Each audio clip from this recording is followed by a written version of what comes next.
Imagine one morning you wake up, check your phone, see that Facebook, Instagram, YouTube, and WhatsApp are no longer there. This is what happened in Nepal on September 4, 2025. The government banned 26 social media apps. They said it was for the safety of the country, but for the people, especially the youth, it felt like their voices had been silent. This one decision became the last spark that set the whole country on fire. But the truth is, the anger had been building for years. Today, let's understand why Nepal is in crisis, what role politics and corruption play, how the economy is making life hard, and what common people really feel. The ban on social media was only the last straw. Let me give an example. Imagine one glass slowly filling with water. Each drop is a problem, like corruption, unemployment, rising prices, bad leaders. For years, the glass kept filling, and the social media ban, that was the drop that finally made the glass overflow. That's why people exploded in anger. In Nepal, many leaders use their power for personal benefit, like jobs often go to their family member, not qualified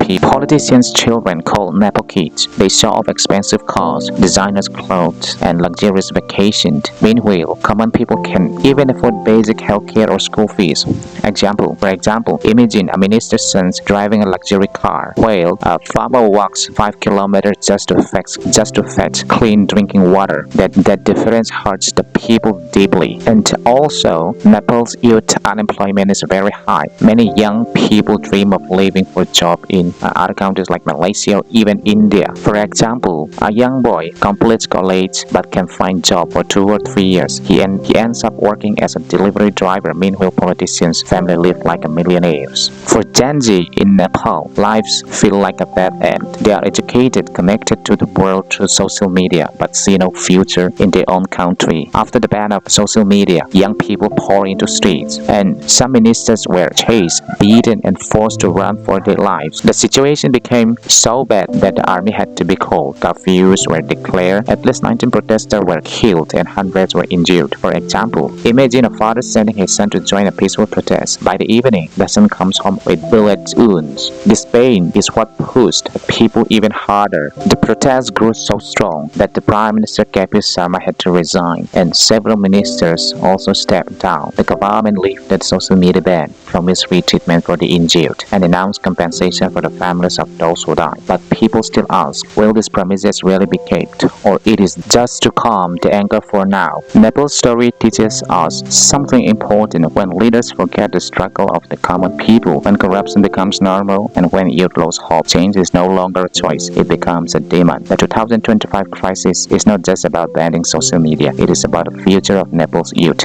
generation.